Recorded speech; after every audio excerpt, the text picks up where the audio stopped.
and welcome to Explore Kids Online. Where's Dad? Oh, he's here. Meh.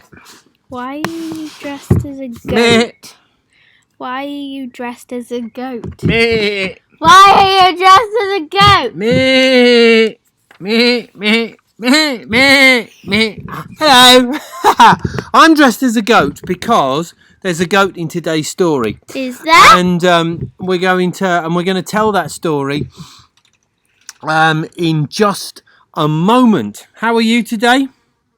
Good. Good, because I'm glad about that, because I've got a goat mask. You have got a lovely sheep mask. That's not gone on properly. That's not gone on properly. How's that? Is that Let me better? put it on. You put it on properly then. There we go. So we've got a sheep. Hello. And we've got a goat. There we go. Okay, so shall we tell the story? Yeah. And then we can tell everybody what it's all about. Okay, because Jesus kind of told a story, one of his parables, okay?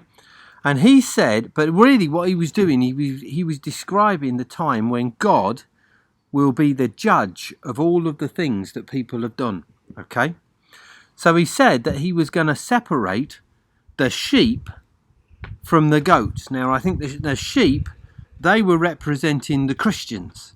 The goats, they were representing people who didn't believe in Jesus. So you're a sheep and I'm a goat, and here we are, we've been separated out, okay? Wait, that means I should go over here. Yeah, but then you can't see me. Yeah. Okay, so, but come and sit next to me, because then they'll both be able to see us. So what happened was this, okay? So Jesus says to the sheep, come into heaven and enjoy all of the things that God has got for you, because I was hungry and you gave me something to eat. I was thirsty and you gave me something to drink. Yeah, I was cold and you gave me some clothes to wear so I'd be warm. I was sick, or I was in prison and you came to visit me. And that made the sheep all scratch their heads a little bit. You can scratch your head if you want. And they said, but hang on, we can't remember doing that. When did we see you and give you food or drink or clothes or come and visit you when you were in trouble? And Jesus said, well, you didn't do it for me as such. You did it, it says the king said, you did it for the least of my brothers and sisters. In other words, they'd been kind and they'd served and they'd helped lots of other people. And Jesus was saying that because they'd done it for them, it was really the same thing as doing it for him. He then turned to the goats and he said, get away. You're not coming in. You're not going to enjoy all that God would have liked to give you, because you didn't give me food when I was hungry. And you didn't give me clothes when I was cold. And you didn't give me a drink when I was thirsty. And you didn't come and visit me when I was sick or in prison. And again, this time it was the goats' turn to scratch their head. And they say, well, we don't remember ever seeing you and refusing to help you. And Jesus said, or the kid said, he called himself the king. He says, the king said, whatever you didn't do for others, you didn't do for me. Okay. Now, that's a little bit of a confusing story, really, because, of course, we don't get into heaven on the basis of what we do. Okay. We become Christians, we get saved, and the door gets open to heaven for us on the basis that we believe in Jesus and he does it. Okay? Because we might spend a lot of time saying that there's nothing we can do to make ourselves good enough to get to heaven, but we don't have to. We just have to trust in Jesus, don't we? We say that. But I don't think Jesus was kind of trying to make the point there that it was by all of their good deeds that they were going to get into heaven or not. I think he was just making the important point that it's really important to help people. It's really important to serve people. Okay? because by serving people and helping people, we are serving and helping him. And that's a really valuable thing for us to remember, isn't it? And a really important thing about our lives is that we can serve and help others. There is a verse in the Bible, it says, it says, but among you it will be different. Those who are the greatest should take the lowest rank, and the leader should be like a servant. Luke 22:26. And an NLT, which means that comes from a particular version of the Bible called the New Living Translation.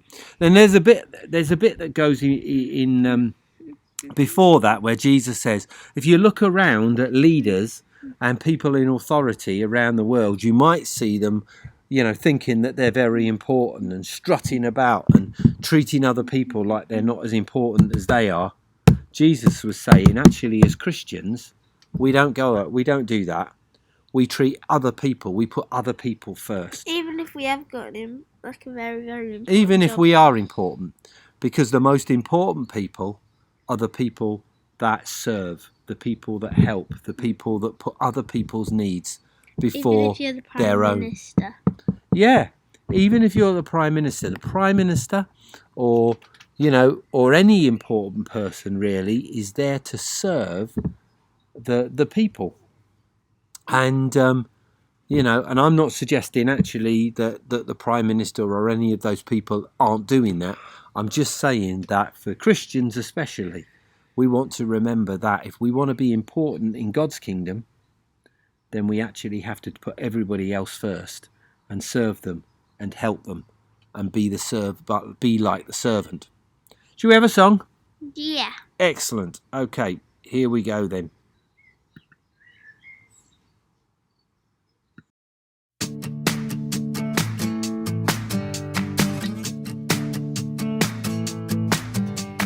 God made me a part of his story. I will live all for his glory, every day and every night. God made me a part of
So there we have it. It's a song all about serving and shining. Shining being like when we're being a light to make everybody's darkness go away and everybody be happy.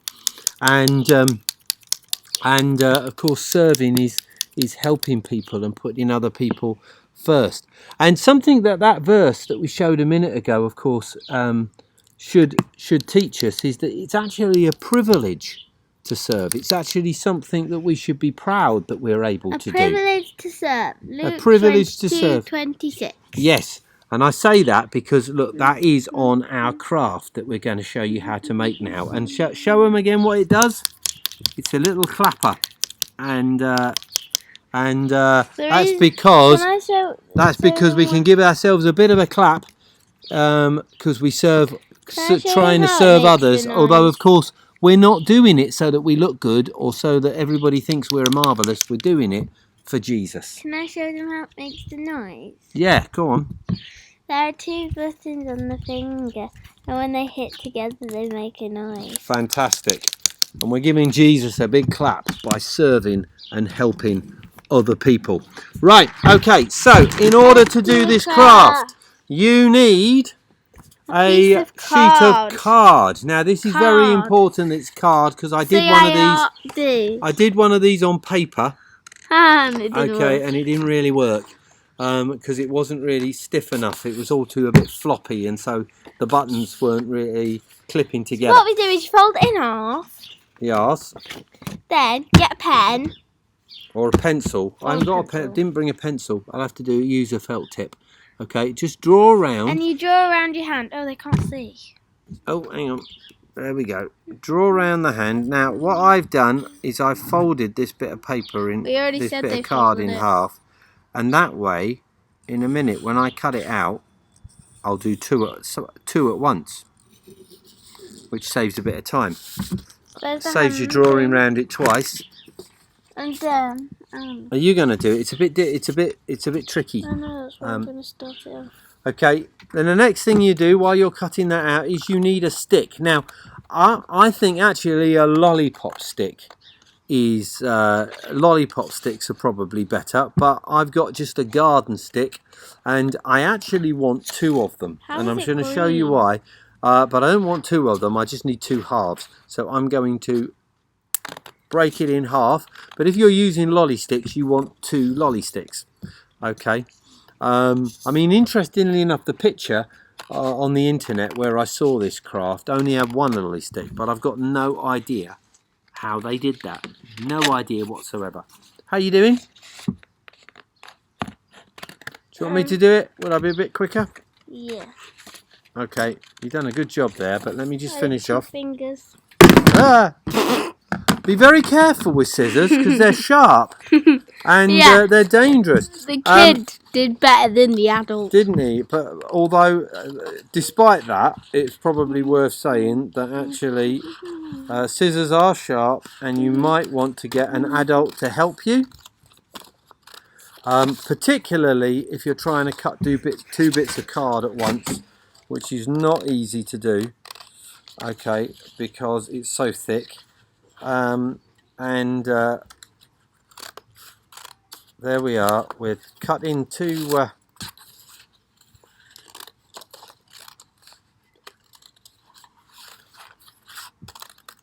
now, as I say, it's better to have drawn around the hand with pencil, because in a minute, in order to hide the remaining of the marks, we're going to have to do something. We're going to have to just turn. We're going to have to turn them around so that the thing's on the inside.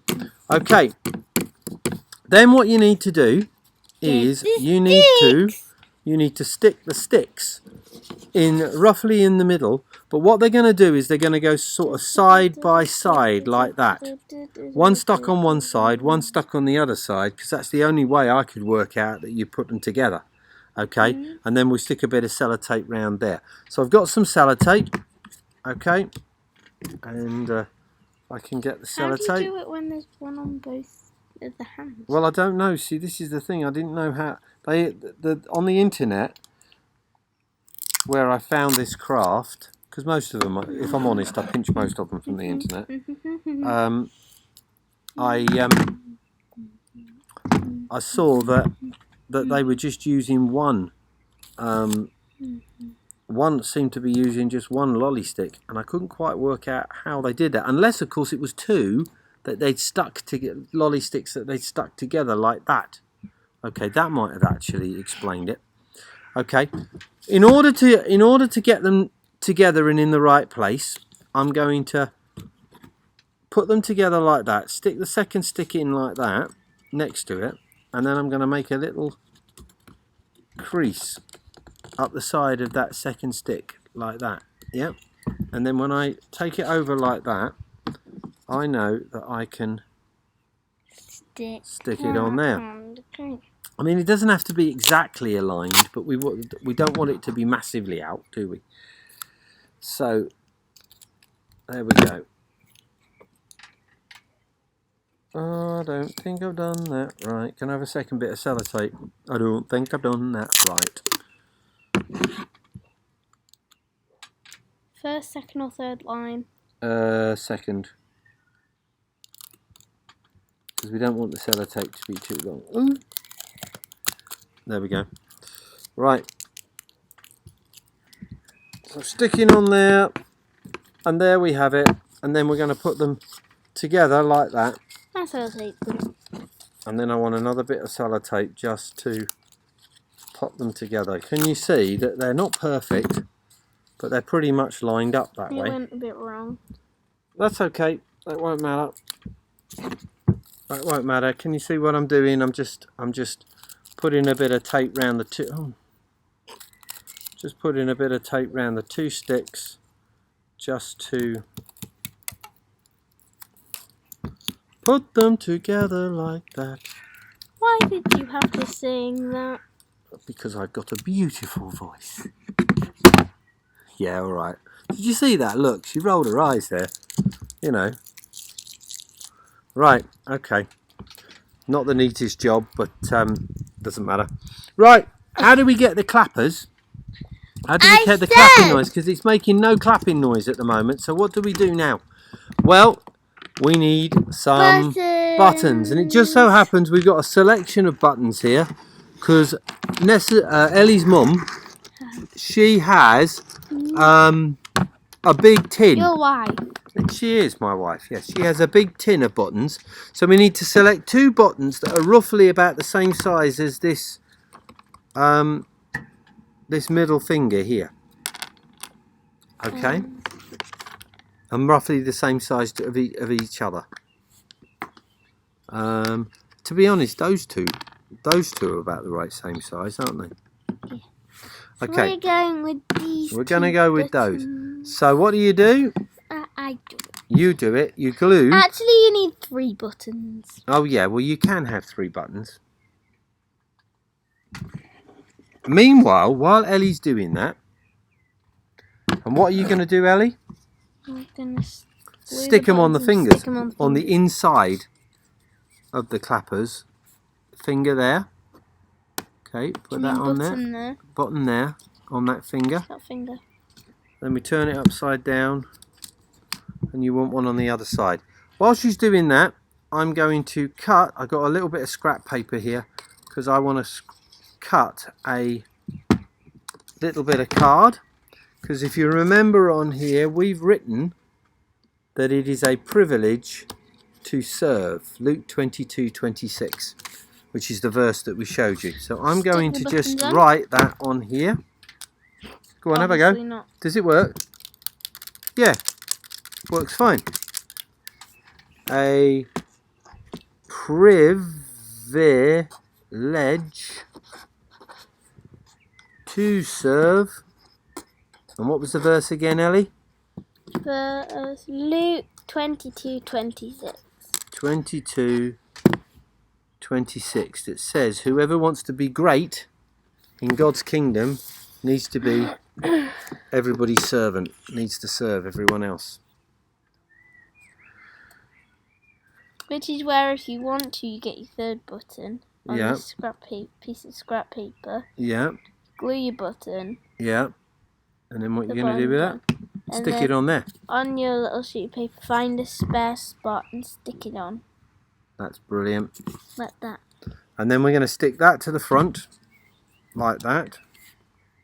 And we could use glue, of course, but we're going to use just a little bit of sticky tape.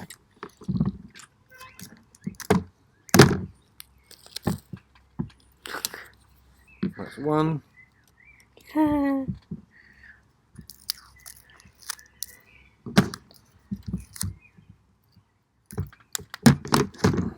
And that is 2. But I haven't made that neat. And there we have it. It's all done. And that will give Jesus a big hand clap and remind us that it is a privilege to serve him. And if we want to be great in God's sight, then the thing we want to do is serve other people and serve and help others, because by doing that we are serving and helping Jesus. Shall we finish off with a prayer? Yeah. Okay.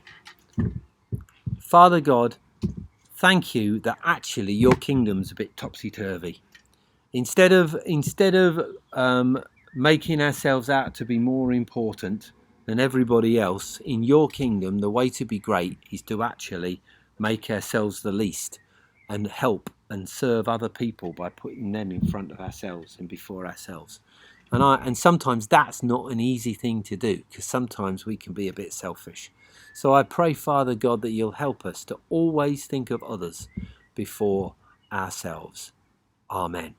Amen. Fantastic to see you. We will see you again soon. Bye. Bye.